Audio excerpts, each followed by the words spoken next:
অভিশপ্ত অশ্বমেধ, কিছু গল্প, কিছু ঘটনা। আজ আপনাদের জন্য থাকছে সৌমিক দের কলমে শালকাঠির বাঘ। এই গল্পের সব চরিত্র কাল্পনিক।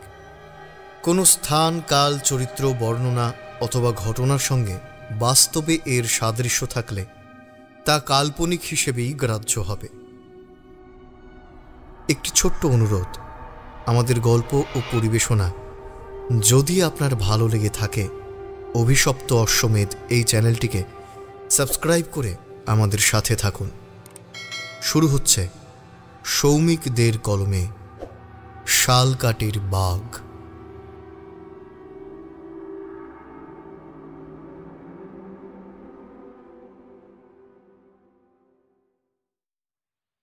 Army base camp, 32nd Bengal Rajputana regiment.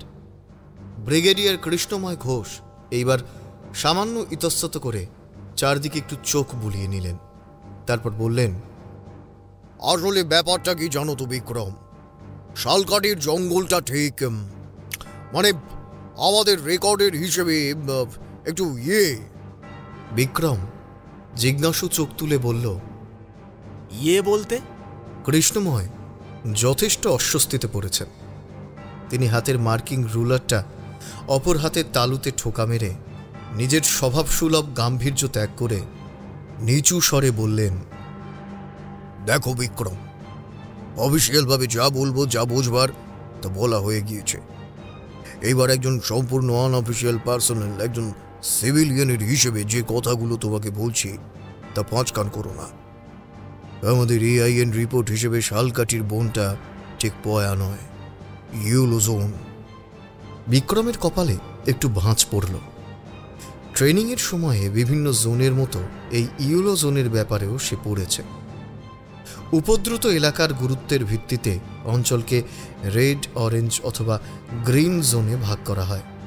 আর সবচেয়ে রহস্যময় হল এই হলুদ অঞ্চল।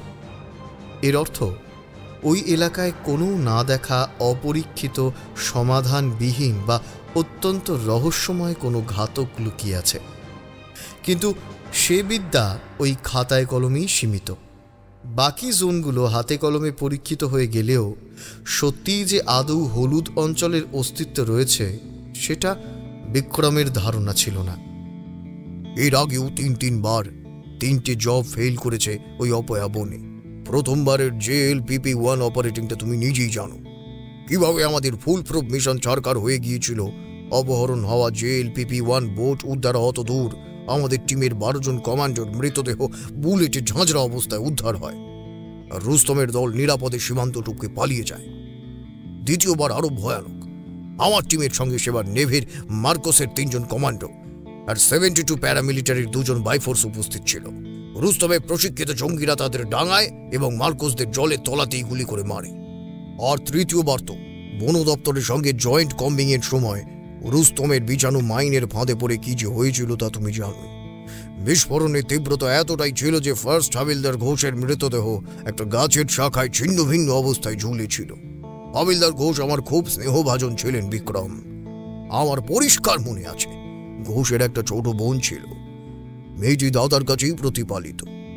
সে জীবন ধারণের জন্য তার দাদার মৃত্যুর বিনিময়ে আমাদের দেওয়া পেনশন অস্বীকার করেছিল।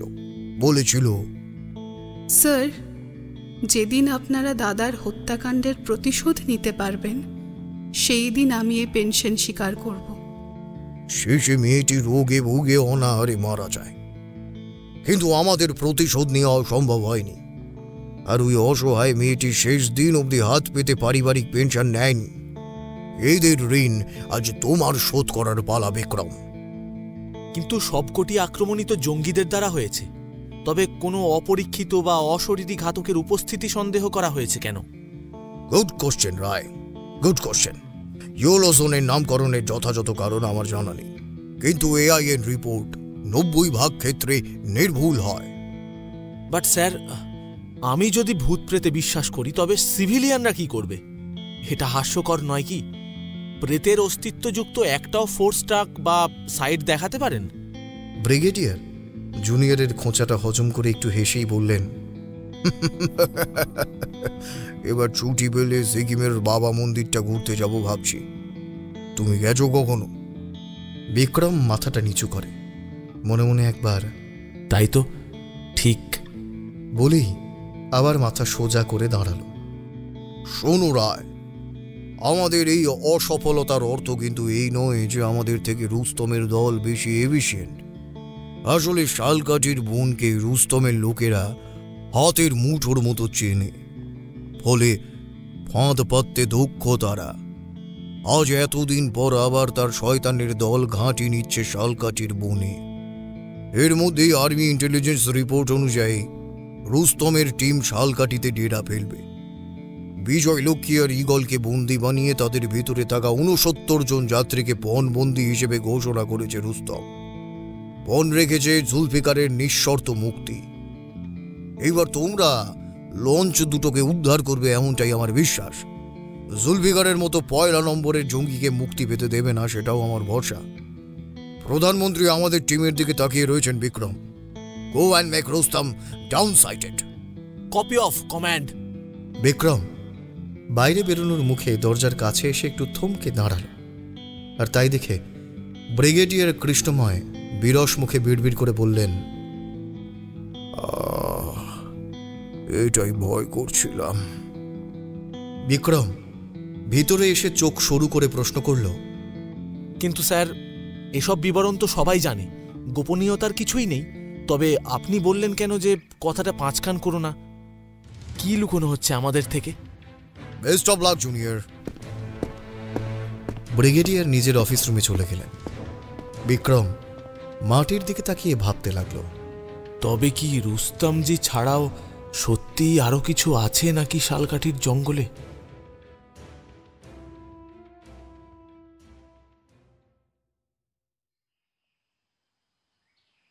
শালকাঠির বনে প্রথম পা রেখেই বিক্রমের একটু অস্বস্তি হয়েছে।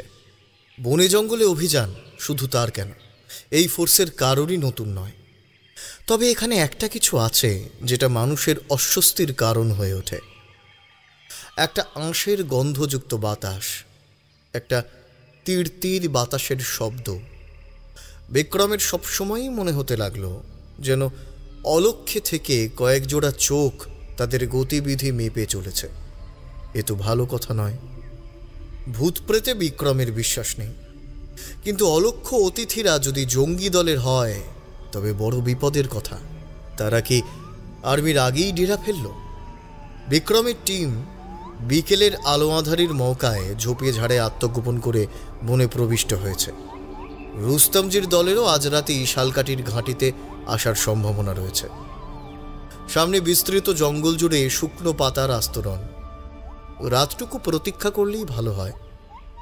রাতের শিশিরে পাতাগুলি ভিজে থাকবে। বিক্রম তার বাহিনীকে রিল্যাক্স কমান্ড দান করে নিজে মাটিতে বসে পরের দিনের এক্সিট প্ল্যান ভাবছে। এমন সময় টিম মেডিক যশবন্ত সামনে এসে দাঁড়ালো, সঙ্গে লাকি মিশি। লাকি মিশি হল সার্পেন্ট 2 বাহিনীর সুপ্রশিক্ষিত কুকুর। আজ অবধি বহু সফল ওপিএসে ও অংশ নিয়েছে। ঘ্রাণ শক্তি অতি তীব্র। আক্রমণ সংক্রান্ত আদেশ না পেলে একেবারে নিঃশব্দ থাকে। সেই লাকি মিশি আজ সব শিক্ষা ভুলে মুখে একটা চাপা কুই কুই আওয়াজ করে চলেছে। বিক্রম সচকিত হয়ে নিচু কণ্ঠে বলল, এ কি, মিশিকে চুপ করাও? রাতের জঙ্গলের কান খুব তীক্ষ্ণ। অনেক চেষ্টা করছি কিন্তু থামছে না স্যার। এমনটা কখনো করে না, কিন্তু কিসের যেন গন্ধ পেয়েছে মিশি। জানেন স্যার, এই প্রথম ওকে আমি ভয় পেতে দেখলাম। বিক্রম নিজেও যে গন্ধটা পায়নি তা নয়, একটা চাপা গন্ধ, খুব অস্বস্তিকর। গন্ধটা যেন অজান্তেই ভয় দেখানোর ক্ষমতা রাখে। বিক্রম একটা ঢোক গিলে বলল,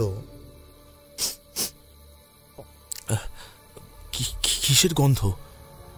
ওয়েপন, মাইন্স? না স্যার, আমি ওর ভাষা বুঝি। তবে গন্ধটা কিসের বলবে তো?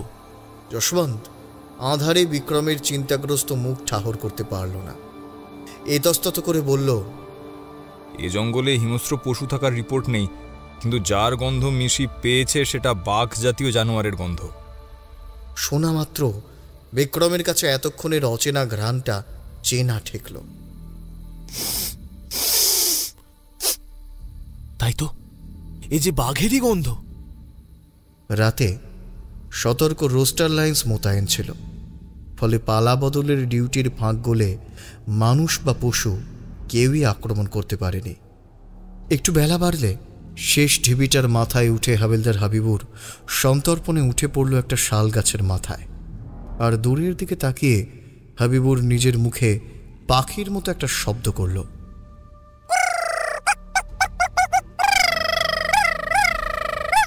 নায়ক 2 অনন্ত সিংহ বিক্রমকে ফিসফিস করে বলল, object and enemy located sir.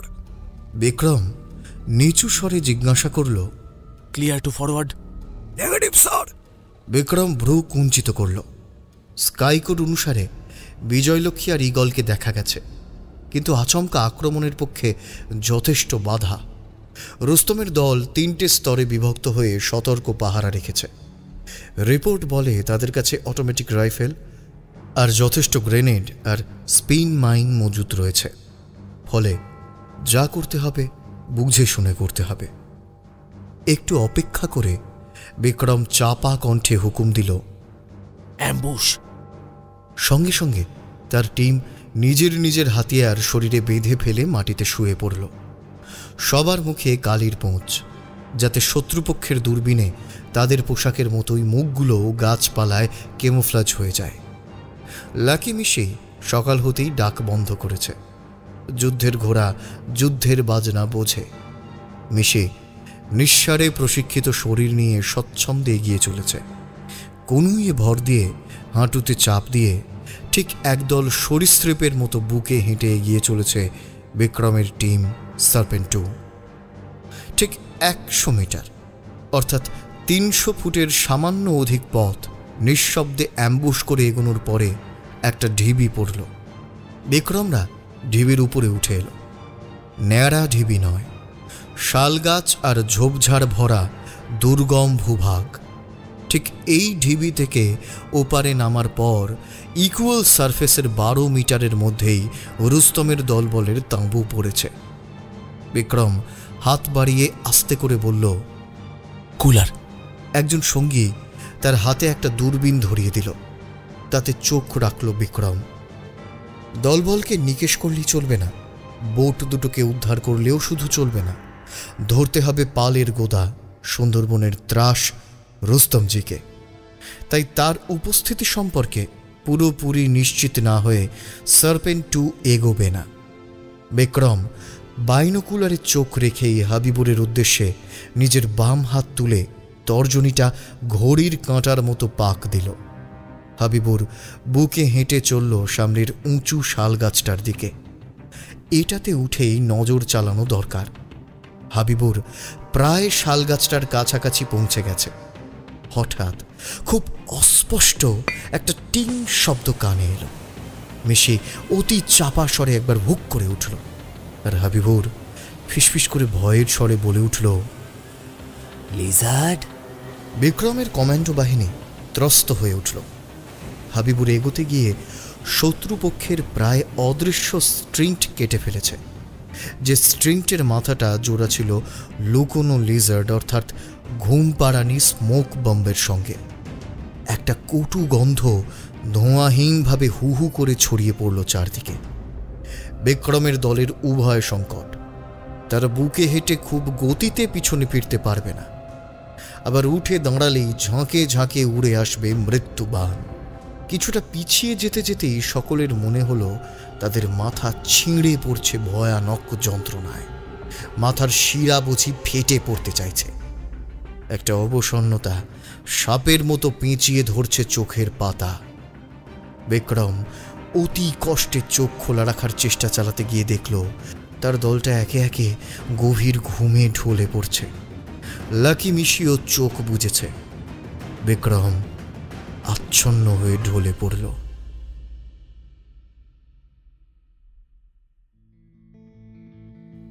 Vikram ঘুমের ঘোরে কতক্ষণ আচ্ছন্ন হয়েছিল সে নিজেই জানে না। যখন তার চোখ খুলল তখন প্রথমে মনে হলো সব ধোঁয়া ধোঁয়া। তারপর দৃষ্টিশক্তি একটু ফিরলে পর বিক্রম দেখল জঙ্গলে আঁধার নামতে চলেছে। তার দলের কারোর এখনো হুঁশ ফেরেনি, আবার জঙ্গিরাও তাদের অতর্কিত উপস্থিতি টের পায়নি। বিক্রমের গলা বুক শুষ্ক কাঠের মতো হয়ে রয়েছে। সে একজনের ব্যাকপ্যাকের থেকে চামড়া বাঁধানো জলের বোতল বের করে গলায় ঢালল। তখনই কিছুটা দূরে ঝোপে একটা খুচ করে পায়ের শব্দ কানে এলো। বিক্রম দুর্বল শরীরে হাতের রাইফেলটা তুলে ধরল সেই ঝোপের দিকে। হঠাৎ ঝোপ থেকে একটা ঋণঋণে মেয়েলি কণ্ঠে খিলখিল করে হেসে উঠে কি যেন বলে উঠল,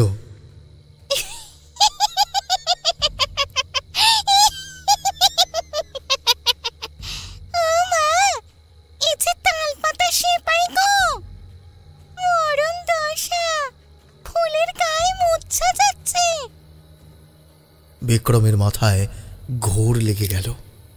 কে কে কথা বলছে ওখানে? আমি অসুস্থ, দুর্বল মস্তিষ্কের বিকার নয় তো? এ রুস্তমের দলের মহিলা জঙ্গি হয়ে থাকলেও বা এভাবে হেসে হেসে নিজের অবস্থান জানাবে কেন? তারা এসে দলকে দল ঝাঁঝরা করে যাবে। তবে হাসে কে? এই হাসিটার নিচের শয়তানগুলো শুনছে না? বিক্রম পেশাদারি সাহস আর ট্রেনিং বিস্মৃত হয়ে কিছুটা জোরে বলে উঠল, Who's there?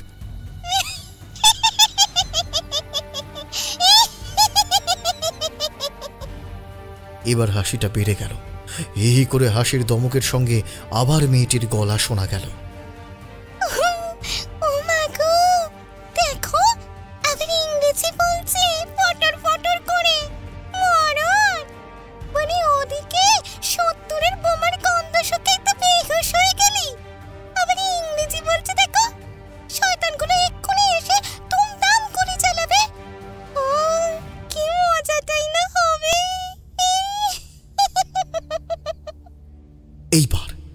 এইবার মেয়েটির সঙ্গে সঙ্গে একটা গম্ভীর পুরুষ কণ্ঠেরও আবছা কথা শোনা গেল। বিক্রম ঘোর লাগা অবস্থায় অসম্ভব জোরে বলে উঠল, আপনারা কারা? এলাকার বাসিন্দা? জঙ্গলে কি করছেন? ওপাশে জঙ্গিদের ডেরা পড়েছে, বিশ্বাস করুন। দেখতে পেলে আপনাদের মৃত্যু অনিবার্য। ভয় নয় সাহেব, মরা মানুষের আর কয়বার মরণ হবে? বিক্রমের শরীরে কাঁটা দিয়ে উঠল।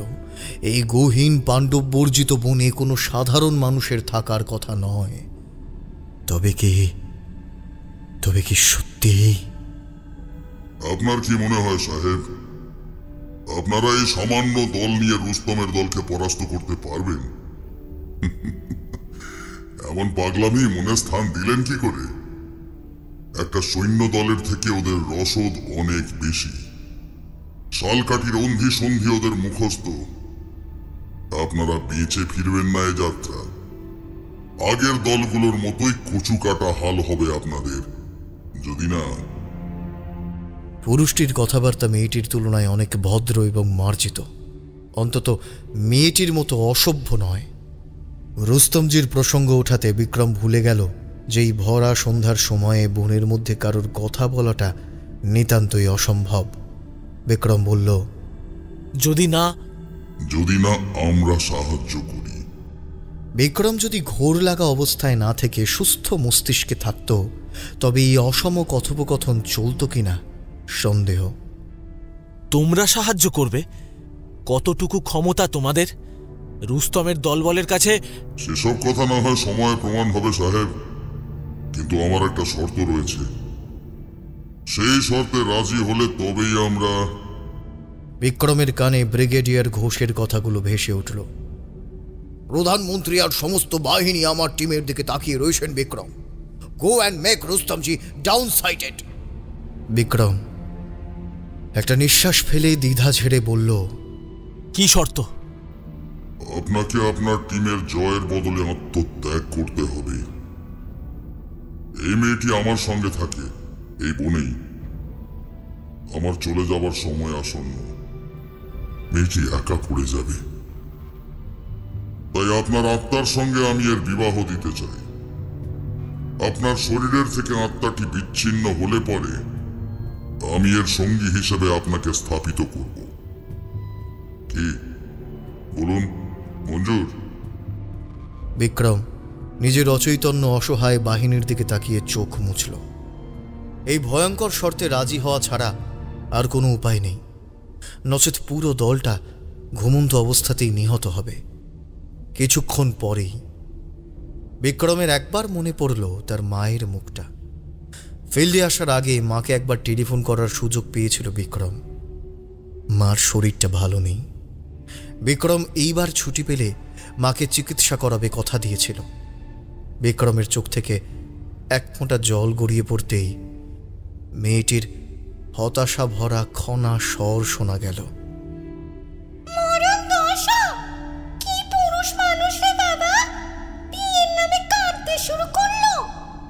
তবে কি ধরে নেব সাহেব যে আপনি? না না না না, আমি রাজি, আমি তৈরি। আপনি আমার সামনে আসুন দয়া করে। সামনের ঝোপঝাড় থেকে কি যেন একটা বাইরে বেরিয়ে এলো। প্রথমে আঁধারে বোঝা যায়নি, কিন্তু গাছের মাথা চুঁইয়ে আসা আকাশের আবছা আলোতে তাকে দেখা মাত্র বিক্রমের সৈন্য কঠিন হৃৎপিণ্ডটা আতঙ্কে ধরাস করে উঠল। এটা কি? একটা মানুষের মতো ছায়া আকৃতি, কিন্তু তার মাথাটা যেন অবিকল একটা বাঘ। এ কি সম্ভব? বিক্রমকে আরো হতভম্ব করে আরেকটি নারী মূর্তি যেন বাতাসে ভেসে এসে দাঁড়ালো সেই নর বাঘের পাশটিতে। বিক্রমের কাঁপতে থাকা শরীরটার দিকে চেয়ে বাঘের প্রেত মূর্তি ধীরে ধীরে কথা বলল। শুনুন সাহেব, সোজা কথায় কাজের কথা কই, সময় নাই বেশি। আমার এই ভয়ঙ্কর রূপ দেখে আমার স্বভাব সম্পর্কে আপনার যা ধারণা হচ্ছে, আমি তার চাইতেও 100 গুণ ভয়ঙ্কর। বেঁচে থাকতে ঠাকুর দেবতার আমি তোয়াক্কা করিনি, কিন্তু শাস্ত্রের সবকিছু যে মিছে নয় তার প্রমাণ আমি মৃত্যুর পর পেয়েছি। শাস্ত্র নাকি বলে শুনেছি, কোন জীব মৃত্যুকালে যে প্রাণীর কথা চিন্তা করে তার পরজন্মে সে সেই প্রাণী হয়েই জন্মায়। কথাটা আমার ক্ষেত্রে আংশিক সত্য। পরজন্মে না হলেও দেহান্তরের পর আমার প্রেতাত্মা মানুষ বাঘে পরিণত হয়, কারণ আমি মৃত্যুকালে নিজেকে বাঘ ভেবে মরেছিলাম। বিক্রমের গলা থেকে কোনো মতে হতভম্ব সুর বেরোল। বাঘ ভেবে মরেছিলেন মানে?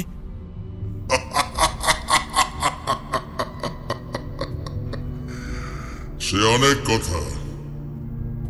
অত শত অতীতের কথা বলতে আমি এখানে আসিনি। আত্মাবন্দির যে শর্ত আমি রেখেছি তাতে আপনার সম্মতি আছে কি নেই? আত্মাবন্দি শব্দটা একবার জিভে উচ্চারণ করে শিউরে উঠল বিক্রম। আমি শ্রী বিক্রম রায় নিজের হত্যা মঞ্জুর করলাম। আমি প্রস্তুত। বেশ, তবে তাই কথা রইল, কিন্তু আপনার প্রেতাত্মাটি এর হলো আজকের থেকে। কথার যেন কোনো নড়চড় না হয়। এই শালকাঠির বনই হবে সাক্ষী। আমি আজ নিশ্চিন্ত হলাম। তাই হোক, তাই হোক, তাই হোক।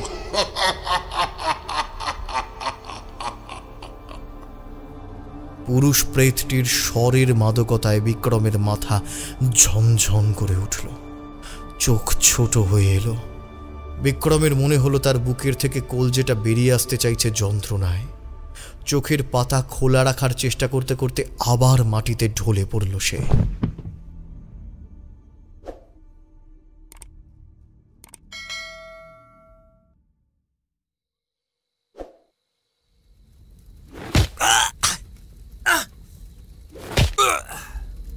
হাবিলদার হাবিবুরের লুপ্ত চেতনা ফিরল সজোরে বুটের আঘাতে। সে চোখ মেলে চেয়ে দেখল রাত্রি হয়েছে গভীর এই বনে। চারপাশে ময়লা খাকি পোশাক পরা, গলায় ময়লা কাপড় জড়ানো, হাতে অত্যাধুনিক আগ্নেয়াস্ত্রধারী একদল মানুষ। চারদিকে অসংখ্য তাঁবু এবং মশাল। একদিকে চুলোয় মাংস ঝলসানো হচ্ছে। হাবিবুরের বুকটা কেঁপে উঠল। তার প্রায় সমস্ত সঙ্গী সাথীর জ্ঞান ফিরে এসেছে। তাদের শক্ত দড়ি দিয়ে বেঁধে রাখা হয়েছে খুঁটিতে। হাবিবুরের হাতও বাঁধা। অচৈতন্য বিক্রমের মুখে একটা মগে করে তরল ঢেলে দিয়ে কয়েকজন খুব জোরে হেসে উঠল। বিক্রম জ্ঞান ফিরেই প্রথমে বোনের দিকে তাকালো। সে কাকে যেন খুঁজছে। একজন মানুষ হাসি থামিয়ে ভ্রু কুঞ্চিত করে বলল, এ কাকে খুঁজছে? কেউ রয়ে যায়নি তো? না কমান্ডার, তিল তিল করে দেখেছি, আর কেউ নেই। বেশ, আরো একবার যখন ইন্ডিয়ান আর্মি শালকাটিতে ফোর্স পাঠিয়েছে তখন বুঝতে হবে যে আগে 3টে কাউন্টার থেকে এরা একটুও শিক্ষা নেয়নি। কথাটা বলে লোকটা বিষ মাখানো হাসি হেসে বলল,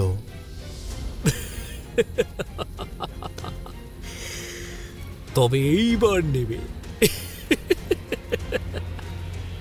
বিক্রমের মুখে রাইফেলের বাঁট দিয়ে একটা প্রচন্ড জোরে আঘাত করে সে বলল, এইবার এমন ভয়ঙ্কর একটা সিনেমা দেখাবো যে আর কখনো কোনো ফৌজ এই বনে পা রাখার আগে বরং আত্মহত্যা করবে। এই বলে সে 2 পা এগিয়ে গিয়ে দড়ি বাঁধা লাকি মিশির মুখে সজোরে পদাঘাত করে খিকখিক করে হাসতে লাগলো। মিলিটারির কুত্তার জায়গা আমার বুটের তলায়। কামড়াবি আমাকে? হ্যাঁ, টুটি কামড়ে ধরবি না আমার? হ্যাঁ। আবার একটা সবল বুটের লাথি। দড়ি বাঁধা মিশি যন্ত্রণায় আর্তনাদ করে উঠল। বিক্রম বারবার জঙ্গলের দিকে তাকিয়ে এইবার হারে হারে বুঝল, অর্ধচেতন অবস্থায় তখন সে যা দেখেছে, যা শুনেছে, যা ভেবেছে সবটাই লিজার্ডের বিষক্রিয়ার ফল। ট্রেনিংয়ের সময় বিক্রম পড়েছে এই ধরনের জ্ঞান হারিয়ে ফেলার ধোঁয়া ফুসফুসে প্রবেশের পর যদি কেউ অজ্ঞান হয়ে যায় তবে আপদ যায়, কিন্তু যদি কেউ খুব কষ্ট করে ঘোরের মধ্যে জেগে থাকে তবে সেই বিষক্রিয়ায় তার শরীরে 3টি ধাপে ইলিউশন, হ্যালুসিনেশন এবং সর্বোপরি ডিলিউশন দেখা দেয়। এই পরপর দৃষ্টি বিভ্রম, কষ্ট কল্পনা এবং অলীক দর্শনের মধ্যে দিয়ে মানুষ এমন কিছু দেখতে পায় যা বাস্তবে অমিল। বিক্রম একটা শ্বাস ফেলল শুধু। স্বপ্নের মধ্যে মেয়েটি যেন তাকে হেসে হেসে কি বলেছিল, ফুলের ঘায়ে মুচ্ছ যায়, তাল পাতার সেপায়। বিক্রম প্রাণপণে পিছমোড়া করে বাঁধা দড়িটায় একটা ক্লক ওয়ার্ক করে বুঝতে পারল এই ইউজার রোপ ধারালো অস্ত্র ছাড়া কাটা সম্ভব নয়। গিঁটটাও পার্শ্বে গিঁট। বিক্রম নিষ্ফল আক্রোশে আবার শ্বাস ফেলল।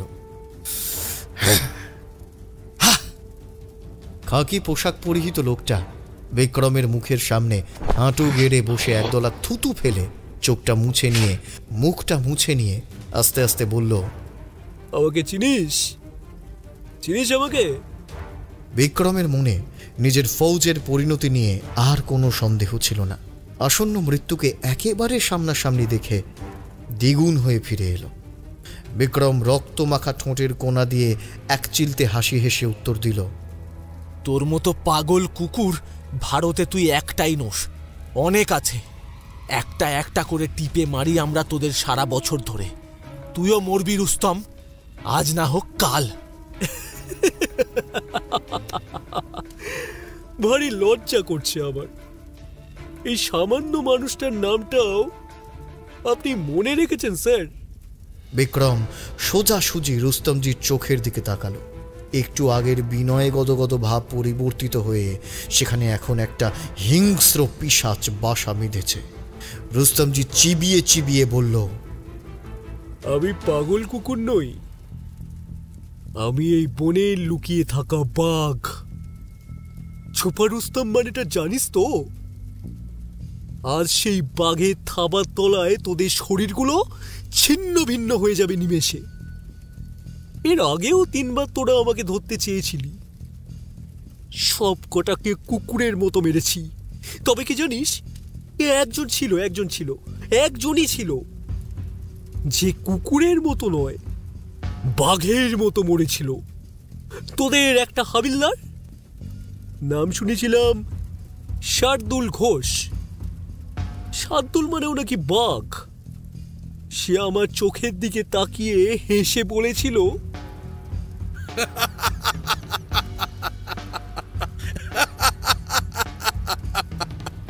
রুস্তমজি, বাঘ তুমি নও, বাঘ আমি। তুমি যে শিয়ালের বেশি নও সেটা আমরা জানি, কিন্তু আমি যে বাঙালি বাঘ তার সাক্ষী হবে আমার মৃত্যু, আমার মৃত্যু। তোরা বাঙালিরা নাকি বাঘের সাথে ঘর করিস? আমি এই হাতে ওর জ্যান্ত নোকটা উপড়ে নিয়েছিলাম চিমটা দিয়ে, শরীরে গোটা 12 আগুনে রাঙানো পেরেক ঢুকিয়ে দিয়েছিলাম, পায়ের গোড়ালি উল্টো দিকে ঘুরিয়ে ছুঁড়ে ফেলে দিয়েছিলাম। হতভাগা পড়ে পড়ে শুধু বলেছিল,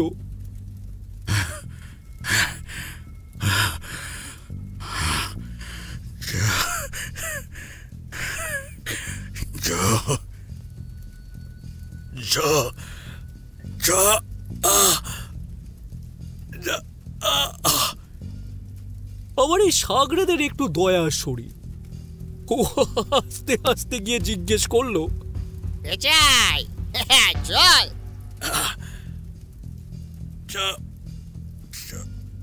জয় হিন্দ, জয় হিন্দ। বিক্রমের চোয়াল ইস্পাতের থেকেও কঠিন হয়ে উঠেছে, আর হাত দুটো লোহার সাঁড়াশের মতো বজ্র কঠিন হয়ে দড়িতে প্রবল শক্তিতে টান দিল। দড়িটার মরণ কামড় যেন কোথাও একটু ফাঁক হলো। শালাটাকে মারতে মারতে আমি গরু ছাগলের মতো টানতে টানতে ওই ঢিপিটার উপর থেকে নিচে ছুঁড়ে ফেলে দিয়েছিলাম। গড়াতে গড়াতে গিয়ে পড়লো ও পাশে ওই মাইনের উপর। ওই ছড়ানো বডিটা শাল গাছের ডালে ছিটকে উঠে আটকে গেল।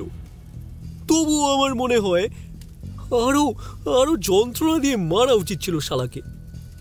মনটা ঠিক শান্ত হয়নি আমার। আজ হবে তোকে মেরে। বিক্রম মরিয়া হয়ে অলক্ষ্যে শেষ ক্লকটা মারতেই বাঁধন থেকে হাতটা খুলে এলো, কিন্তু সামনের একজনও টের পেল না। বিক্রম মনে মনে স্থির করে নিল এই গোটা দলটাকে সে একা নিকেশ করতে পারবে না কিছুতেই, কিন্তু এই নকল বাঘকে টুঁটি টিপে সে মারবে আজ। তারপর দলটা একসময় ভেঙে যাবেই। বিক্রম পিছ মোড়া ভঙ্গিতে এই কবজি দুটো মোটকে তৈরি হয়ে থাকলো একপাক্ষিক চকিত আক্রমণের জন্য। রুস্তম উঠে দাঁড়িয়ে রাইফেলে হাত রেখে গলা নামিয়ে হিসিস করে বলল, একটা জঙ্গলে একটাই বাঘ থাকতে পারে, বুঝেছিস? সেই বাঘ আমি, একমাত্র আমি, এই রুস্তম। বিক্রম ঝটিকা আক্রমণের জন্য এক ঝটকায় লাফিয়ে উঠতে যাচ্ছে, হঠাৎ দূরের জঙ্গল থেকে একটা মেয়েলি খোনা স্বরের হাসির আওয়াজ কানে এলো।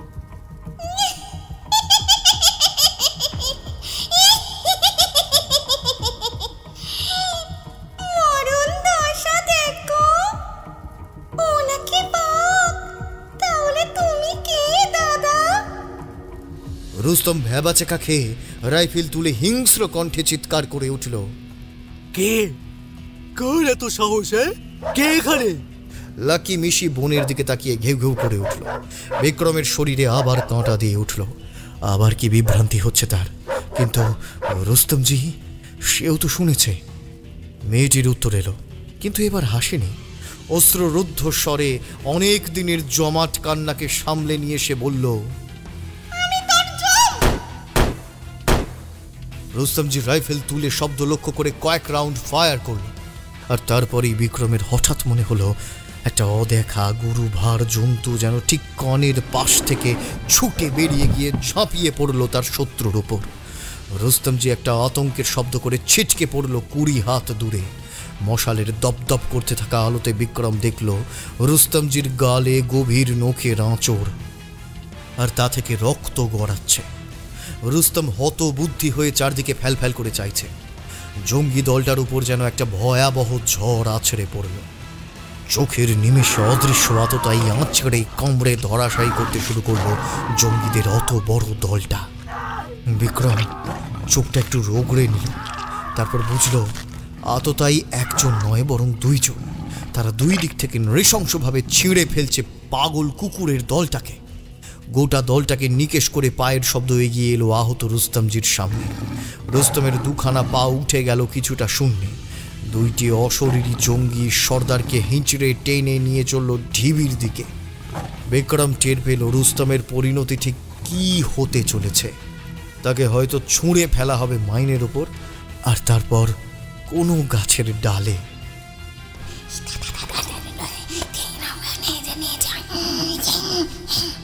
বিক্রমের সম্বিত ফিরল মেয়েটির স্বর পেয়ে। সে নিচু স্বরে তার দাদাকে কি যেন একটা বলল, আর তারপর তাদের গতিপথ ঘুরে গিয়ে রুস্তমজির ঢিবির বদলে ফেরত নিয়ে এলো বিক্রমের কাছাকাছি। বিক্রম সবিস্ময়ে ভাবছে এই দুই প্রেতাত্মা ঠিক কি চাইছে। কোন বিচারের আশায় আশায় তারা রুস্তমকে আবার এখানে ফিরিয়ে আনলো? ঠিক কেমন মৃত্যু তারা লিখতে চাইছে জঙ্গি সর্দারের কপালে? উত্তর এলো ভুক ভুক শব্দের সঙ্গে। মিশির দড়িকে যেন হ্যাঁচকা টানে খুলে ছুঁড়ে ফেলে দিল। রুস্তমজি সজোরে থাবা খেয়ে আছড়ে পড়ল মিশির ঠিক সামনে। মিশি মুখ তুলে তাকালো মেডেক যশবন্তের দিকে। গোটা বন্দি মিলিটারি দলটা চিত্রার্পিতের ন্যায় নিঃশব্দে এই অসম যুদ্ধ দেখছে। যশবন্ত ধুলো মাখা রক্তাক্ত ঠোঁটে চিক করে থুতু ফেলে শুধু বলল, ভিক্টর! মিশি গর্জন করে ঝাঁপিয়ে পড়ল রুস্তমজির ঘাড়টা কামড়ে ধরে। দুটো ঝটকায় তার শরীরটা চিৎ করে কামড়ে ফেলল রুস্তমজির টুঁটি। একটা বলশালী টানে শালকাঠির ত্রাস রুস্তমের জীবনের সমস্ত শব্দ একটা মরণ হেঁচকির সাথে স্তব্ধ হয়ে গেল চিরকালের জন্য।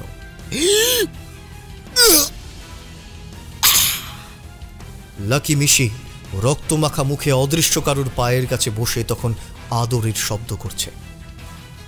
একটু বেলা বাড়তেই ৬৯ জন পণবন্দীকে মুক্ত করে বিজয়লক্ষ্মী আর ঈগলের দখল নেওয়া হলো। মিশন সফল হওয়ার পর সমস্ত মাইন ধীরে সুস্থে ডিফিউজড করে টিম সার্পেন্ট 2 বিকেলের আগে এক্সিট অর্ডার পেল। দলটা যখন সাইট ছেড়ে বেরিয়ে যাচ্ছে, বিক্রম একবার শালকাঠির গাছে গাছে চোখ ফিরিয়ে তারপর সেকেন্ড ইন কমান্ডকে বলল, তোমরা ফিরে যাও মঙ্গল, আমার কাজ আছে এখানে কিছু। মঙ্গল কিছু প্রশ্ন করার আগেই বিক্রম বলে উঠল, this is to be counted as an order. Mangal কথা না বলে পা বাড়ালো সার্পেন্টকে নিয়ে। বিক্রম একটা দীর্ঘশ্বাস ফেলে জঙ্গলের দিকে চেয়ে পাথরের মতো দাঁড়িয়ে রইল। তার আত্মা বন্দী হয়েছে শালকাঠির আসল বাঘের কাছে। কথার অন্যথা করা মানে বাঙালি জাতটাকে ছোট করা হবে। আচ্ছা, এরা কি হত্যা করবে, নাকি অন্য কোনো উপায়ে তার আত্মাটাকে?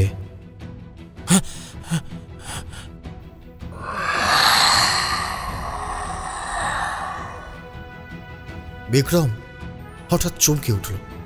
তার সামনে হাওয়ায় উড়ে এসে পড়েছে একটা হলদেটে কাগজ। বিক্রম কাগজটা তুলে নিয়ে খুলল। কাগজে কিচ্ছু লেখা নেই।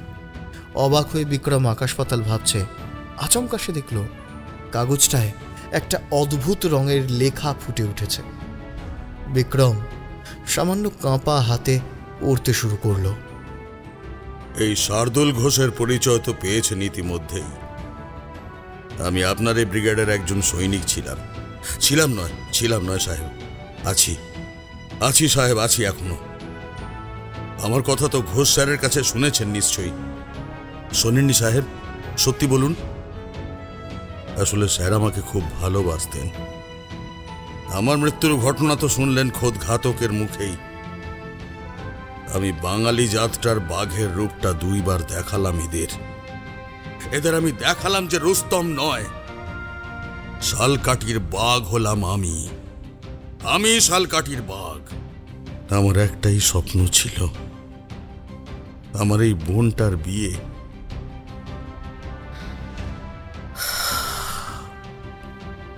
কিন্তু তার আগেই আমি প্রাণ হারালাম।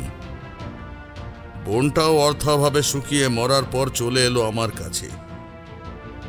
এই বোনটা ছেড়ে আমি বেরোতে পারিনি চেষ্টা করেও। 2-4টে শয়তান মাঝে মাঝে ছিটকে এসে ওঠে এই বনে, আর আমার থাবায় জীবন হারায়। এভাবেই একদিন জঙ্গলটার বদনাম হয়ে গেল। আজ এতদিন পর এই বাঘের নামধারী শ্রীগালটা আবার এসেছিল শালকাঠিতে। জানেন সাহেব, আপনি বিয়েতে রাজি না হলেও আমি রুস্তমকে বধ করতাম আজকে।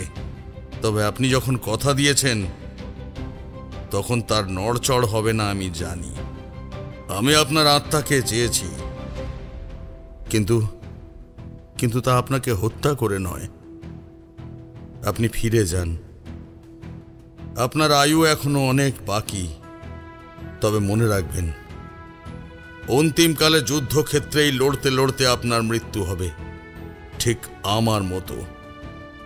আর তারপর আপনি ফিরে আসবেন শালকাঠির এই বনে। আমার এই অসহায় বোনটা আপনার অপেক্ষা করবে। আমি এখন আসি, আমার যাবার সময় আসন্ন। জয় হিন্দ। পত্রের সমস্ত লেখা পলকের মধ্যে উবে গেল। তার দলটা বহুদূর চলে গেছে। বিক্রম সেদিকে পা বাড়িয়ে একবার থমকে দাঁড়িয়ে মুখ ঘুরিয়ে বলল, তোমার নামটা জানা হলো না তো? ওর নাম ভারতী। সুন্দর নাম। মেয়েলি কণ্ঠে কান্না ভেজা গলায় উত্তর এলো,